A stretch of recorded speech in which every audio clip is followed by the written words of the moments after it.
آپ کے سامنے سنوں گا اور میری یہ خواہش ہوگی کہ آپ صرف سنے نہیں بلکہ سمجھنے کی کوشش بھی کریں اور دوسروں کو سمجھانے کی کوشش بھی کریے.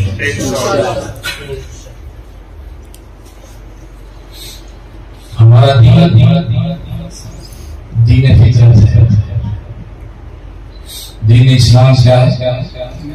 یہ دین فطرت ہے.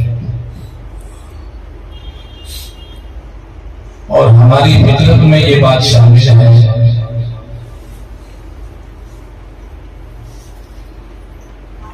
کہ خوشی ہو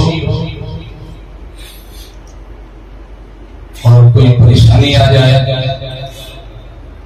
تو خوشی کے موقع پر آدمی کا چہرہ ہرا بھرا ہوتا ہے، ہونٹوں پر مسکراہٹ ہوتی ہے، اور کوئی پریشانی اگر ظاہر ہو جائے تو اس کی آنکھوں میں نمی نظر آتی ہے اور چہرہ غمگین نظر آتا ہے.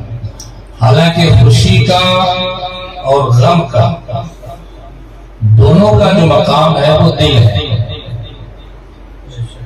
خوشی کا مقام بھی دل ہی ہے اور غم کا مقام بھی دل ہی ہے. پروردگار نے چہرہ بنایا تو دل میں جب خوشی ہوتی ہے تو چہرے سے ظاہر ہوتا ہے. اب آنکھ چہرے پر ہے، اگر غم ہوتا ہے تو آنکھ میں نمی ہوتی ہے تو وہ آنکھ بھی چہرے سے آنکھ میں ظاہر ہو جاتا ہے کہ اس پر کوئی پریشانی آئی ہے، کوئی مشکلیں آئی ہے. اور جب خوش ہوتا ہے تو مسکراہٹ آتی ہے، ہونٹوں پر مسکراہٹ جب آتی ہے تو آدمی سمجھ جاتا ہے کہ کوئی خوشی حاصل ہوتی ہے. دونوں باتوں پر دونوں چیزوں پر گفتگو تو مکمل ہو نہیں سکتی اور مختصر وقت بھی ہے. عزیزان ملت اسلامیہ، تو یہ فطرت، اور پھر جب دین ہمارا دین فطرت ہے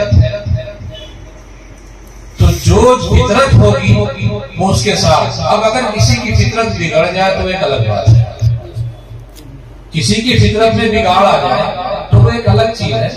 ورنہ فطرت کا یہ تقاضا ہے. فطرت کہتے ہیں جبلت کو. فطرت وہ ہے کہ انسان کے اندر وہ چیز موجود. مثال کے طور پر جیسے مرغی ہے، بطخ کے بچوں کو بھی وہی سنبھال رہی ہے اور اپنے بچوں کو بھی وہی سنبھال رہی ہے. دونوں کی فطرت جدا گانا. مرغی کا بچہ اگر پانی دیکھے گا تو دور ہو جائے گا، حالانکہ دونوں ایک ہی ساتھ چل رہے ہیں. لیکن بطخ کا بچہ اگر پانی دیکھ لے گا تو اتنا چھوٹا بھی ہوگا تو پانی میں پڑ جائے گا. اس لیے کہ یہ اس کی فطرت ہے. اللہ نے اس کے فطرت میں یہ رکھا ہوا ہے کہ وہ پانی میں رہے گا، تو یہ اس کی فطرت ہے. تو غم اور خوشی ہماری فطرت میں شامل ہے. تو جب ہم آقا کریم صلی اللہ علیہ وسلم کے میلاد کا ذکر کریں، آپ کے میلاد کے وقت کے واقعات بیان کریں، جب آپ کی پیدائش ہوئی اس وقت کے واقعات کو بیان کریں تو یہ نبی کا میلاد ہو جاتا. اور جب ہم آقا کریم صلی اللہ علیہ وسلم کی تعلیمات، آپ کی سیرت بیان کرنے لگتے ہیں، تعلیمات بیان کرنے لگتے ہیں، آپ کے فرمودات بیان کرنے لگتے ہیں تو یہ آنے کا مقصد ہوتا ہے. دو باتیں. اب آپ دیکھ لیجئے کہ بچہ جب کسی کے گھر میں پیدا ہوتا ہے، وہ بیٹا ہو بیٹی ہو اس سے کوئی ذکر بیٹا نعمت ہے، بیٹی رحمت ہے. نعمت بھی رحمت ہے، رحمت بھی نعمت ہے، دونوں ساتھ ساتھ لفظی ہے. پہلے جملوں کا باقی کچھ نہیں. جسے رحمت کہا جاتا ہے وہ نعمت بھی ہے، جسے نعمت کہا جاتا ہے وہ رحمت بھی ہے. کسی کے گھر میں بچہ پیدا ہوتا ہے، یہی فطرت کی بات تھی کہ آقا کریم صلی اللہ علیہ وسلم نے جب بچہ کسی کے گھر پیدا ہوتا ہے تو عقیقہ سنت بنا دیا. کیوں؟ اس لیے کہ جب بچہ پیدا ہوتا ہے تو لوگ خوش ہوتے ہیں، چاہے وہ بیٹی ہو چاہے بیٹا ہو. کوئی بیوقوف آدمی ہوگا تو دونوں میں فرق کر جائے گا، لیکن رب نے جو عطا کیا ہے اس پر خوش ہوتا ہے. تو وہ اس کی خوشی کے لیے نبی اکرم صلی اللہ علیہ وسلم نے اپنی سنت فرما دی عقیقہ. عقیقہ کرو اس لیے کہ خوشی حاصل ہوئی ہے. تو لوگ عقیقہ کرتے ہیں. تو دیکھا ہوگا آپ نے عقیقے میں کیا ہوتا ہے. عقیقے میں بکرا ذبح ہوتا ہے, گوشت پکتا ہے, لوگوں کو دعوتیں دی جاتی ہیں, گھر صاف ستھرا کیا جاتا ہے, سارا کچھ کیا جاتا ہے. اس لیے کہ آج بچے کا عقیقہ اس کی خوشی میں ہم عقیقہ کرتے ہیں. تو اس خوشی میں سب کو شامل کرتے ہیں, اہل و عیال کو, گھر بار کو, اپنے رشتہ داروں کو, عزیز و اقارب کو, پڑوسی کو, سب کو شامل کر لیتے ہیں. یہ آج خوشی کس بات کی ہے؟ اس لیے کہ بچے کی ولادت ہوئی ہے ہمارے گھر میں, تو ہم اس کا عقیقہ کرتے ہیں. تو دین فطرت ہے, اس لیے سرکار نے اسے آخری سنت بنا دیا کہ عقیقہ کرو, خوشی حاصل ہوئی تو عقیقہ کیا. یہی بچہ جب بڑا ہو جاتا ہے, جوان ہو جاتا ہے, اور ماں باپ اگر زندہ ہوں تو ان کی تمنا ہوتی ہے کہ میری زندگی میں, ہماری ہی زندگی میں بچہ ہمارا دولہا بن جائے, ہمارے بچے کی شادی ہو جائے, دولہا بن جائے, ہمارے بچے کو دولہا بنا ہوا دیکھو تو شادی ہوتی ہے اس کی. تو ماں باپ خوش ہوتے ہیں نا, گھر بار کے لوگ خوش ہوتے ہیں. جب خوش ہوتے ہیں تو شادی کے جب عقد ہو گیا, نکاح ہو گیا, لوگ خوش ہوئے تو سرکار نے پھر ولیمہ کو سنایا. کہا ولیمہ کرو, اس لیے کہ عقد ہوا ہے, نکاح ہوا ہے. ایک شخص جو تنہا تھا اس کو شریک حیات ملی ہے, اور ایک بچی جو تنہا تھی اسے شریک زندگی ملا ہے. تو اس خوشی میں اب ولیمہ کرو. آقا فرماتے لا یؤمن احدکم حتی اکون احب الیہ من والدہ وولدہ والناس اجمعین. اس کو اپنے ذہن میں رکھیں. میرا بیٹا آپ کا بیٹا چاہے بیٹی پیدا ہو تو خوشی میں عقیقہ ہوگا. میرے بیٹے کی, آپ کے بیٹے کی شادی ہو یا بیٹیوں کی شادی ہو, تو بیٹے کی جب شادی ہوگی تو ولیمہ ہوگا. سنت نبی صلی اللہ علیہ وسلم ہے. تو ولیمہ جو عقیقہ ہوتا ہے اس میں گوشت ہی سنت ہے, باقی کچھ بھی ہے. بچے تعریف میں پڑھے گئے, پڑھنے والے بچے ہیں ماشاءاللہ وہ بھی ہیں. عقیقے میں جو ذبح کیا جاتا ہے گوشت ہی تو سنت ہوا نا. پھر گلاب جو بناتے ہیں زیادہ کی کیا ضرورت. اگر کوئی پوچھتا ہے کہ جشن کیوں مناتے ہو, نبی کا میلاد کیوں مناتے ہو, تو ان سے سوال کرو کہ عقیقے میں گوشت ہی سنت ہے, تو تم پلاؤ کیوں بناتے ہو, زیادہ کیوں بناتے ہو, مٹھائیاں کیوں تقسیم کرتے ہو. دیکھا نہیں یار, منع بھی تو نہیں ہے, منع بھی تو نہیں ہے. ٹھیک ہے گوشت سنت ہے, مگر یہ زردہ, پلاؤ, بریانی اور یہ مٹھائیاں منع بھی تو نہیں ہے. تو تیرے بیٹے کی پیدائش پر عقیقہ کرے اگر تو پھر اس میں گوشت ہی سنت, مگر سارا کچھ ملا دے رہا ہے کہ منع نہیں ہے. اور جس کے صدقے تیرا بیٹا پیدا ہوا, جس کے صدقے تیرا بیٹا عقیقہ ہوا, اس کی پیدائش پر وہ جشن کو تم شرک کرو, بدعت قرار دو گے, حرام قرار دو گے, ناجائز قرار اسلامیہ. اب صدقہ ہے یہ عقیقہ نبی کی سنت ہے, تو یہ صدقہ ملا ہے. تو سرکار نے کیا فرمایا, لا یؤمن, اب جو حدیث پڑھی تھی میں نے اس کو بیان کرا, لا یؤمن احدکم حتی اکون احب الیہ من والدہ وولدہ والناس اجمعین. تم میں کوئی مومن ہو ہی نہیں سکتا جب تک کہ اپنے اولاد سے, اپنے ماں باپ سے, اپنی جان سے, تمام چیزوں سے پڑھ کر اس کے دل میں میری محبت نہ پا جائے, تب تک وہ صاحب ایمان ہو ہی نہیں سکتا. تو ہم اہل سنت والجماعت یہ بتاتے ہیں کہ اے لوگوں, ہم اپنے بیٹے کا عقیقہ ایک بار کر لیتے ہیں, اسی بھلے منا لیتے ہیں, کوئی بات نہیں, اب سال سال نہیں منائیں گے, لیکن جس کے صدقے میں ملا ہے اسے تاریخ آئے گی, جو پاکی شریف آئے گی, جو دن آئے گا, تو ہم دھوم سے منائیں گے.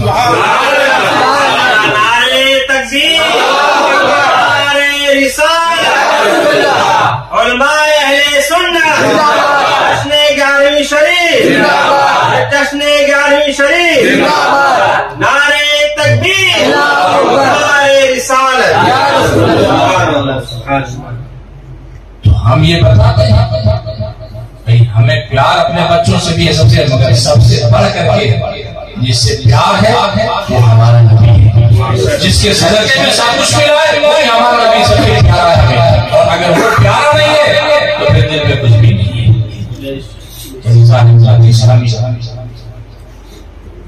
تو فرمایا رب نے بفضل اللہ. بچے سمجھتے ہیں اور آپ بہت سنتے ہیں، جانتے ہیں قل کا مطلب کیا ہوتا ہے. آپ کہہ دیجیے. اور رب کی بات کہاں سے شروع ہوتی ہے؟ رب کی بات کہاں سے شروع ہوتی ہے؟ بفضل اللہ سے شروع ہوتی ہے. قل کس سے کہا؟ اپنے نبی سے کہا. وسیلے پر باتیں کرتے ہیں نا، ابھی وسیلے پر دیا جائے گا. قل اپنے حبیب سے کہا. قل آپ کہہ دیجیے. تو بندے بھی اسی کے ہیں، وہ رب ہے اور جس سے کہنا چاہ رہا ہے بندے اسی کے ہیں. تو پھر ڈائریکٹ کر دینا چاہیے، پھر ڈائریکٹ ہی کر دینا چاہیے. جب میرا فضل ملے، جب میری رحمت ملے تمہیں تو خوشیاں مناؤ. تو پھر قل کیوں؟ آپ کو اگر وسیلے کے بارے میں سوال کرے گا تو کہنا قرآن میں جہاں جہاں قل لکھا ہے نا یہی وسیلے کا جواب ہے. جہاں جہاں قرآن میں قل لکھا ہے یہی وسیلے کا جواب ہے. اور بغیر وسیلے سے تو ایمان نصیب نہیں ہوا. تو باقی کیا ملا؟ جب ایمان ہی نہیں ملا تو باقی کیا ملا؟ تو فرمایا قل آپ بفضل اللہ وبرحمتہ فبذلک فلیفرحوا. اب اگر کوئی کہ یار یہ آیت بیان کر رہے ہیں آپ یہ میلاد کے تعلق سے تو ہے نہیں، میں بھی کہہ رہا ہوں یہ آپ کیا کہیں گے، میں آپ سے پہلے بول رہا ہوں، لیکن کہیں نہ کہیں سے فٹ تو ہو رہا ہے اور میں فٹ کر کے دکھاؤں گا، آپ اسے کاٹ کے بتا دیجیے. میں قرآن سے بتاؤں گا. تو کہا بفضل اللہ، جب اللہ کا فضل ملے، اس کی رحمتیں ملیں تو خوشیاں مناؤ. اب آئیے پڑھیے وما ارسلناک الا رحمۃ للعالمین. اے پیارے ہمیں صلی اللہ علیہ وسلم، ہم نے آپ کو نہیں بھیجا مگر سارے عالم کے لیے رحمت بنا دیا. سبحان اللہ. ایک تو یہ ہو گیا کانسیپٹ کلیئر ہو جائے گا، سارے عالم کے لیے رحمت بنا دیا. تو پتہ چل گیا کہ رحمت تو ہے سب کا. دوسرے مقام پر فرمایا یا ایھا النبی انا ارسلناک شاہدا ومبشرا ونذیرا وداعیا الی اللہ باذنہ وسراجا منیرا. اتنا کہہ کے کیا فرمایا؟ بشر المؤمنین، ایمان والوں کو خوشخبری. کس بات کی؟ بأن لهم من الله فضلا كبيرا، کہ اللہ تبارک و تعالیٰ نے ان کے درمیان میں جو نبی بھیجا ہے، شاہد بنا کر کے، مبشر بنا کر کے، نذیر بنا کر کے، داعی بنا کر کے، تو مومنین کو خوشخبری دی جائے کہ اللہ نے ان پر فضل کبیر کیا. پتہ چل گیا کہ رحمت بھی ہمارے نبی ہیں اور فضل کبیر بھی ہمارے نبی ہیں.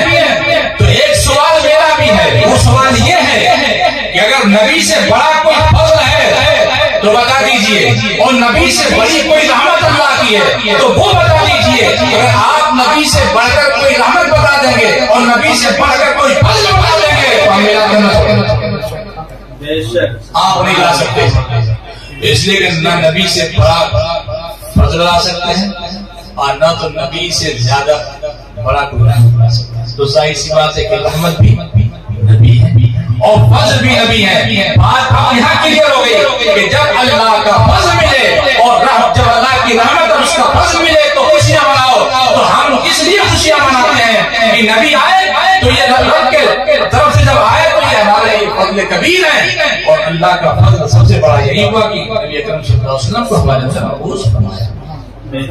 اب اگر پوچھا جائے گا کہ یہ فضل کبیر کون ہے تو ہم نے بتا دیا فضل کبیر وہ ہے جسے شاہد کہا ہے ہم نے، فضل کبیر وہ ہے جسے مبشر کہا ہے ہم نے، فضل کبیر وہ ہے جسے ہم نے مبشر کہا، نذیر کہا، داعی کہا۔ اسلامیہ یہ ہے جشن میلاد نبی صلی اللہ علیہ وسلم۔ اب خوشیاں آپ کیا منایا؟ خوشیاں تو رب نے بھی منائی ہیں، رب نے بھیجا، جس مقام پر بھیجا کہاں بھیجا؟ مکہ میں بھیجا، تو مکہ میں نبی کو بھیجا، مکہ میں کون لوگ تھے؟ گنتی کے دین ابراہیم پر ہے، گنتی کے کچھ لوگ تھے جو دین ابراہیم پر تھے، باقی سارا مکہ کافر تھا۔ تو کافر جو تبھی نہیں مناتا تھا، ابھی نہیں مناتا، وہ تو تبھی نہیں مناتا تھا، ابھی نہیں مناتا۔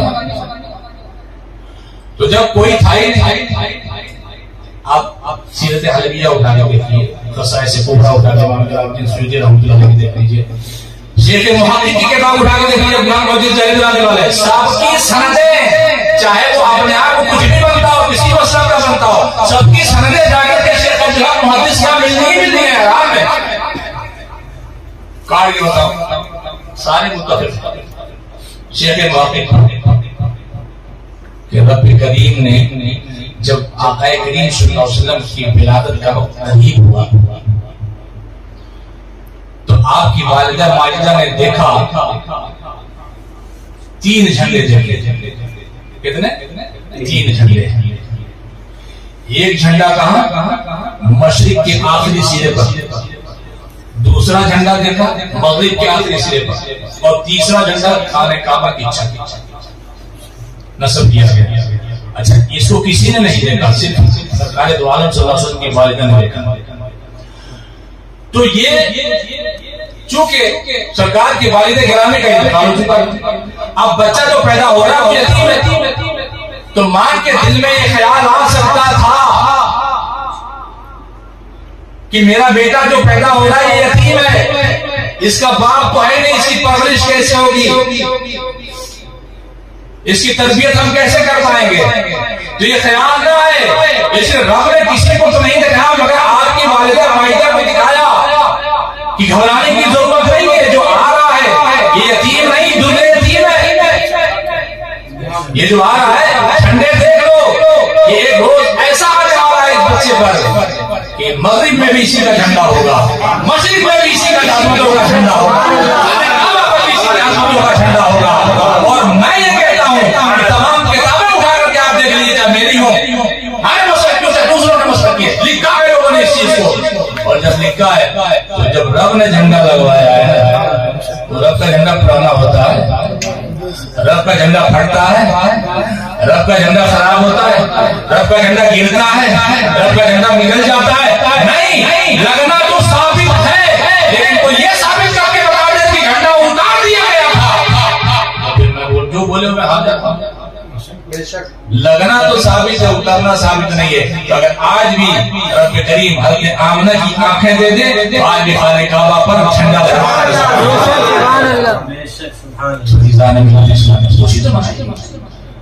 حضرت عثمان بن عاص کی والدہ ہے، یہ ولادت کے موقع پر وہاں موجود تھے، یہ باہر نکلی کسی کام سے تو دیکھا کہ روشنی اس قدر بڑی ہوئی ہے اور ستارے دیواروں پر نظر آ رہے ہیں، ڈر کے مارے بھاگے، لخشیدو فرماتی ہے کہ میں ڈر گئی، خوف سے کانپنے لگی، کیا ہو گیا؟ ان کے باہر نہیں کہا، وہ بات یہ ہے کہ مکہ میں کچھ ہونے والا ہے لگتا ہے، کیا ہو گیا؟ آسمان کے ستارے آمنہ کے گھر کے دیواروں پر نظر آ رہے ہیں، دیواروں پر نظر آ رہے ہیں، ہمیں ڈر گئی ہے۔ تو سائنس تو یہ کہتی ہے کہ ستارہ اتنا بڑا ہے کہ زمین سے بڑا ہے، ستارہ ایک ستارہ زمین سے بھی بڑا ہے۔ انہوں نے صرف نجم نہیں کہا، نجوم کہا، اور نجوم نجم کی جمع ہے۔ فرمایا میں نے نجوم دیکھے، بہت سارے تارے دیکھے اور پوری روشنی ہے، تو جو ستارہ زمین سے بھی بڑا ہو سکتا ہے تو ایک ستارہ ہوتا وہ ڈھک جاتا سب کچھ۔ یہاں ان کا نجوم دیکھا میں نے کہ جو ستارے آسمان پر جگمگا رہے ہیں وہ ستارے آمنہ کے دیوان پر جگمگا رہے ہیں، تو رب نے یہ بتا دیا کہ تم کتنے بڑے بھی ہو جاؤ، جب میرے مصطفیٰ کی بارگاہ میں جاؤ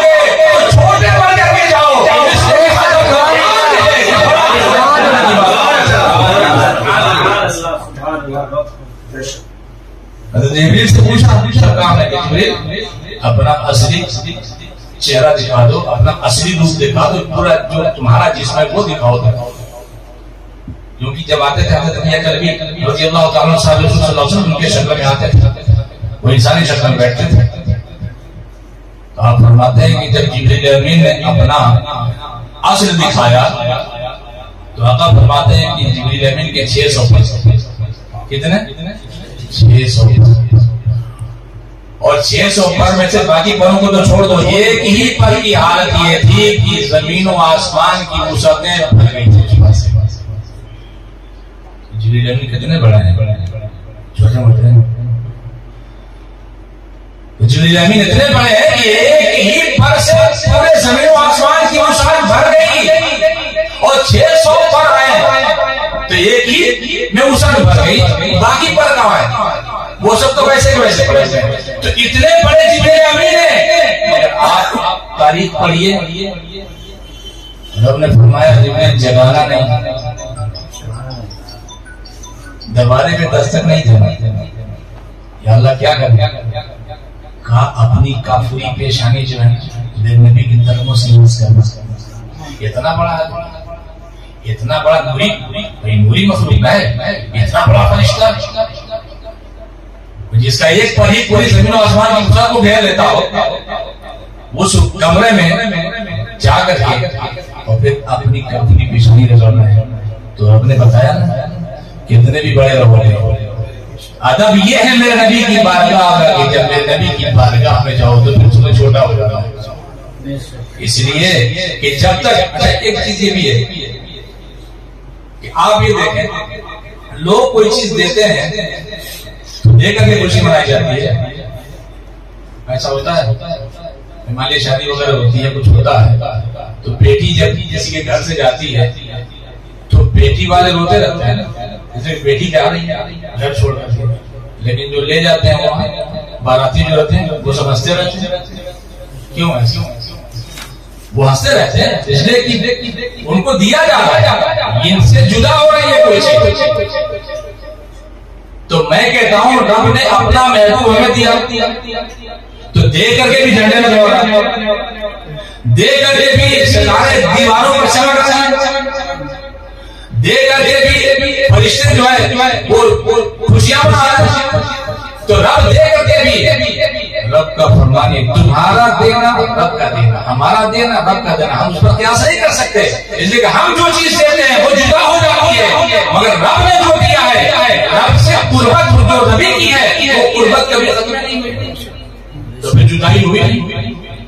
اور جب تک مصطفیٰ اللہ کی بارگاہ میں تھے تب تک یہ تھا کہ جب تک مصطفیٰ رب کے یہاں تھے تب تک یہ تھا کہ خدا سے ملنا ہے، اور جب اپنا حبیب دے دیا تو کہا اب جہاں میرا مصطفیٰ ہوگا وہیں مجھے پانا ہوگا، اب جہاں مصطفیٰ ہوگا وہیں خدا ہوگا، تب جہاں خدا دے خدا تھا وہیں مصطفیٰ دے، لیکن اب جب اپنا نبی دے دیا حبیب دے دیا تو اب جہاں میرا مصطفیٰ ہے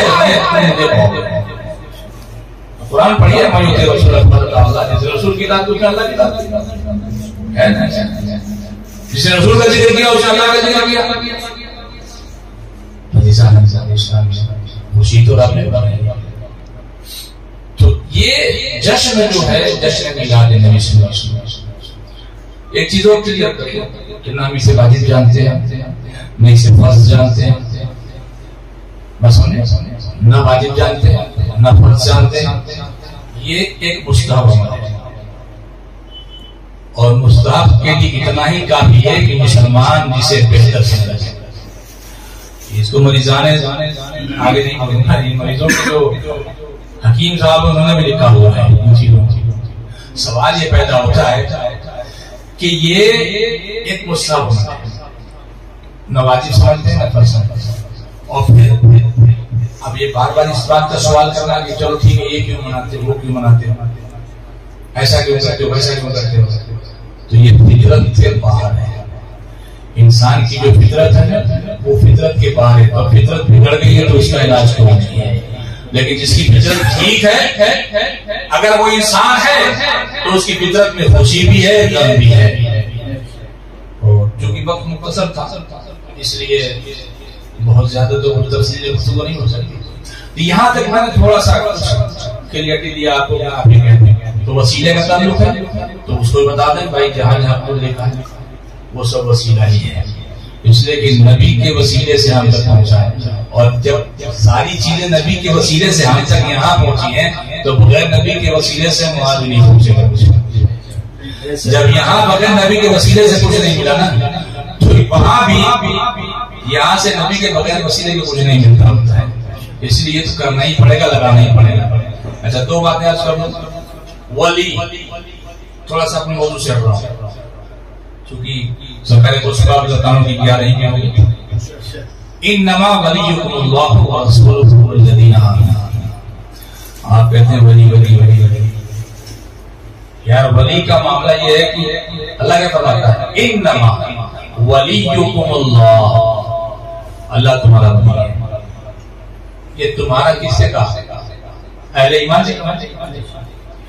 انما ولیکم اللہ، اللہ بھی تمہارا ولی ہے. ورسول، رسول بھی تمہارا ولی ہے. شرک ہو گیا؟ شرک ہوا؟ اللہ ہی نے فرمایا، قرآن خود کہہ رہا ہے انما ولیکم اللہ، اللہ بھی تمہارا ولی ہے.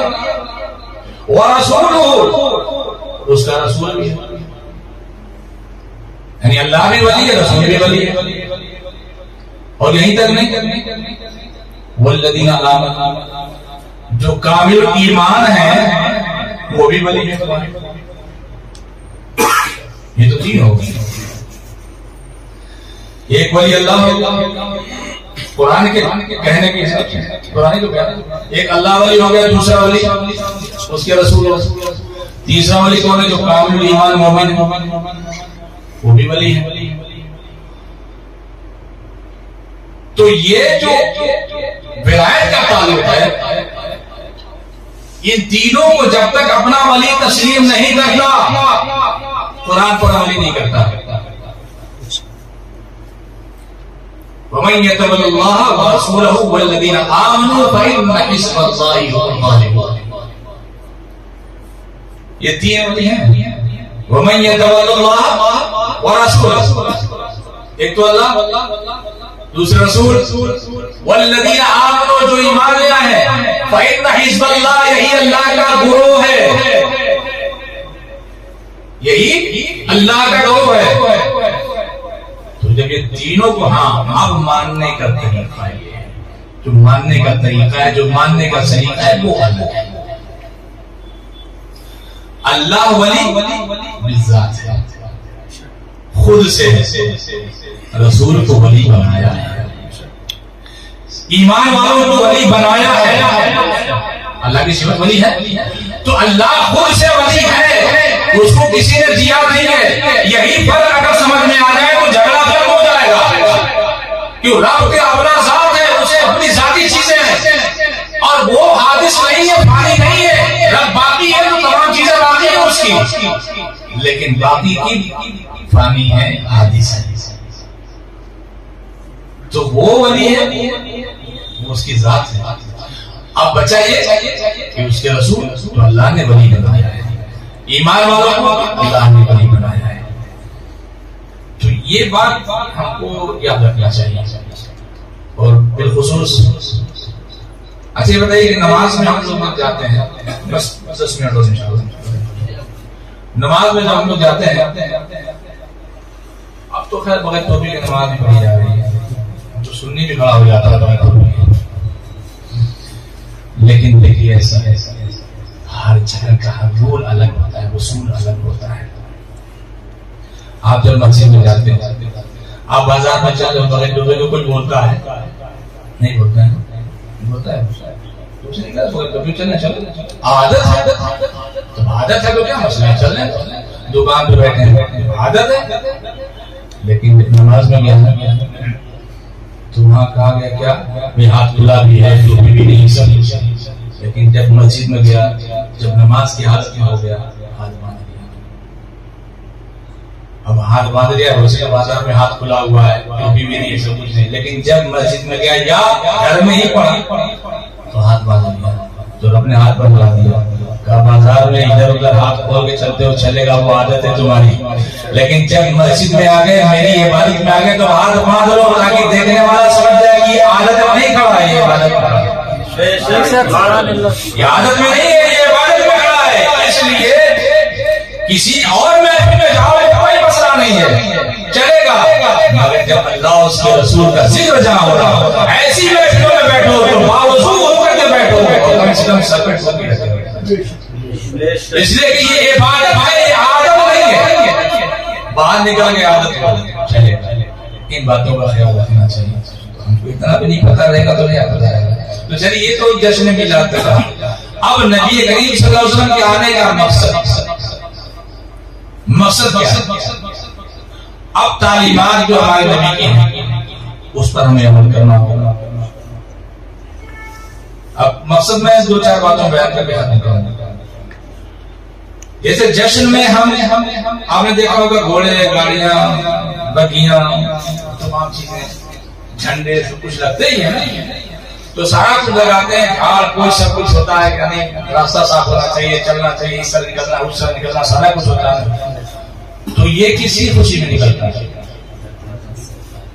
نبی کی آمد کی خوشی میں ہم خوش ہوتے ہیں، یہ ہم نہ خوش ہوتے ہیں کہ 12ویں آئی تو ہمارے نبی ہے، نبی کے آنے کی خوشی ہم مناتے ہیں تو ہم خوش ہوتے ہیں نا۔ تو آنے کا مقصد کیا ہے؟ اب اگر مقصد پورا نہ کریں تو پھر اس خوشی کا کیا مطلب؟ آنے کی خوشی ہم منا رہے ہیں، ٹھیک ہے، ہم خوش ہو رہے ہیں، لیکن نبی کا فرمان یہ ہو رہا ہے کہ میرے آنے پر خوشی منانے والوں خوشی مناؤ، مگر میرے آنے کا مقصد جانتے ہو مسجد میں بھی چلے جاؤ، نماز پنجگانہ کی پابندی کرو، اپنے چہروں کو اسلامی بنا لو، جس طرح میرا چہرہ تھا اسی طرح بنانے کی کوشش کرو۔ مراد وہ نہیں ہے میرے چہرے پہ داڑھی ہونی چاہیے۔ تو آپ یا میں خود خوش ہوئے، لیکن اگر جا کے مسجد میں نماز ادا کر لیتے تو رسول خوش ہوئے، اس سے ہم خوش ہوئے، اپنی خوشی کا تو خیال رہا ہمیں، لیکن کاش کہ ہم نے اگر فجر کی نماز ادا کرنی ہوگی اور نماز ادا کر کے قرآن کی تلاوت کر لیتے تو رسول اس سے خوش ہوئے۔ اس لیے جشن بھی منایا اور میرے آنے کا جو مقصد ہے اسے بھی پورا کر رہا ہے۔ یہ دونوں چیزیں ہونی چاہیے۔ اسلامیہ اصل یہ ہے کہ ہم اکثر ان باتوں پر بچ جاتے ہیں، بولنے کی ضرورت نہیں ہے، اور نہ تو دیکھو محبت کا تقاضا یہ ہے کہ جس کو محبت ہوگی نبی سے، نبی جب محبوب ہوں گے نا، صحابہ نے کیا کہا؟ آخری بات عرض کر رہا ہوں، صحابہ نے کیا کہا؟ اللہ کے نبی نے فرمایا کہ اے میرے صحابہ، میں تمہیں تیار کرنا چاہ رہا ہوں، کہاں کے لیے؟ اس لیے نہیں کہ کہیں سفر پر لے جانا ہے، سیر کرانا ہے، نہیں، میدان جنگ میں چلنا ہے۔ تو تمہاری کیا رائے ہے؟ اپنی مرضی بتاؤ۔ ہم تو زبانی جمع خرچ کر لیتے ہیں، اپنی مرضی بتاؤ۔ صحابہ نے جانتے ہیں ہم موسیٰ علیہ السلام کی قوم کی تھوڑی آپ کے ماننے والوں میں سے نہیں ہے، ہم نے سرکار آپ اگر حکم فرما دیں تو ہم دریاؤں میں کود جائیں گے، آپ کا حکم ہوگا تو ہم آگ میں کود جائیں گے، آپ کا حکم ہوگا تو ہم اپنے سروں کو کٹا دیں گے۔ تو صحابہ کی زندگی آپ دیکھیے، آپ کو سمجھ میں آ جائے گا کہ محبت اس کا نام ہے۔ کوئی ایک آیت نظر آتی ہے جیسے جب یہ آیت نازل ہوئی، یا ایھا الذین آمنوا اتقوا اللہ حق تقاتہ ولا تموتن الا وانتم مسلمون، اے ایمان والو، جیسا ڈرنے کا حق ہے اس طرح اپنے رب سے ڈرو، اللہ سے اس طرح ڈرو جس طرح ڈرنے کا حق ہے۔ تو صحابہ نے کیا کہا؟ میں صحابہ درس گئے، کانپنے لگے، وہ سرکار کی بارگاہ میں حاضر ہو گئے، یا رسول اللہ صلی اللہ علیہ وسلم، یہ بات خالق کی ہے، تو خالق کہہ رہا ہے جو میرا جس طرح ڈرنے کا حق ہے اس طرح ڈرو، تو ہم مخلوق ہو کر کے پھر اسے اس طرح کیسے ڈر سکتے ہیں، اس لیے وہ خالق ہے۔ تو جب صحابہ نے یہ کہا ڈرے سہمے ہوئے تو رب نے دوسری آیت میں آدھی کہا ہے میرے حبیب صلی اللہ علیہ وسلم فرمائیے ان سے کہہ دیجئے کہ جتنی یہ ڈرنے کی سکت رکھتے ہیں، جتنا یہ ڈر سکتے ہیں اتنا ڈر جائے، یہ صرف جتنا ڈر سکتے ہیں اتنا ڈر جائے، میں ان کو لکھ دوں گا کہ تو ہم نے تو ڈر ہی نہیں۔ اگر ڈر تو باتیں تو بالکل ٹھیک ٹھاک ہو جائیں گی۔ ایسا مثال کے طور پر ہم کہیں جا رہے ہیں غلط راستے پر کہنے کا اللہ دیکھ رہا ہے، اللہ سے ڈر رہا ہے، اللہ دیکھ رہا ہے، جائیں گے رک جائیں گے، جھوٹ بول رہے ہیں اور یہ کہیں یار اللہ دیکھ رہا ہے، دماغ میں آ جائے کہ اللہ دیکھ رہا ہے، جھوٹ بولیں گے۔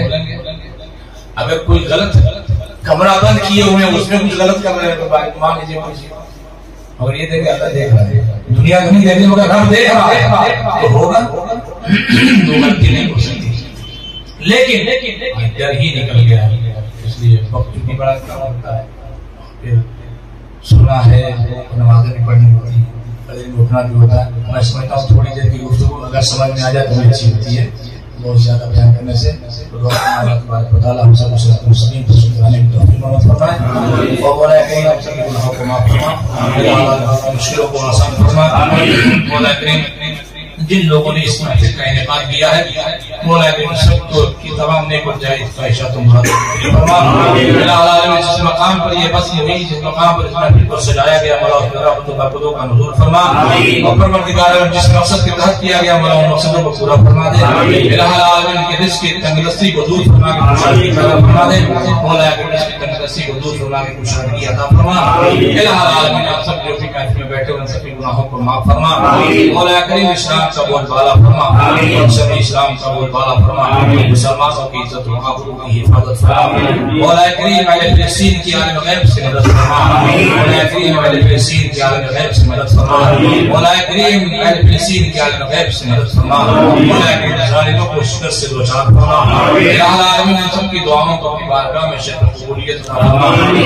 یا اللہ تیرے حبیب صلی اللہ علیہ وسلم اور تیرے تمام نیک بندوں کا جو ذکر ہوا مولا کے ذکر کے صدقے وقت پھر اس مقام پر رحمت و رحمان کی بارش فرما، اور سالہ سال مولا کے تمام معاملات میں دن دنی رات چوگنی ترقی مولا کریم، جو کچھ معاملات ان کے بگڑے ہوئے مولا ان سب کو بہتر فرما دے، مولا کریم ان کے تمام معاملات کو اچھا فرما دے، مولا کریم عالم غیب سے تمام معاملات میں اسباب مہیا فرما دے، تمام مشکلوں کو آسان فرما دے، الہ العالمین ہم سب کی دعاؤں کو اپنی بارگاہ میں شرف و قبولیت عطا فرما، مولا کریم ہم سب کی تمام نیک و جائز خواہشات و مرادوں کو فرما، مولا ہمیں جو بیمار میں شفا کاملہ و عاجلہ نصیب فرما، جو قرضدار ان کو بار قرض سے توفیق فرما، اللہ صاحب اولاد ان کی اولادوں کو نیک اور صالح بنا، مولا کریم جو بھی اولاد انہیں کو صالح اولاد عطا فرما، مولا کریم ہمیں نماز پنجگانہ پڑھنے کی توفیق فرما، ہمارے پیشانیوں میں سجدوں کی طرف عطا فرما، مولا کریم ہمارے پیشانیوں میں سجدوں کی طرف عطا فرما، قرآن کریم کی تلاوت کی توفیق فرما،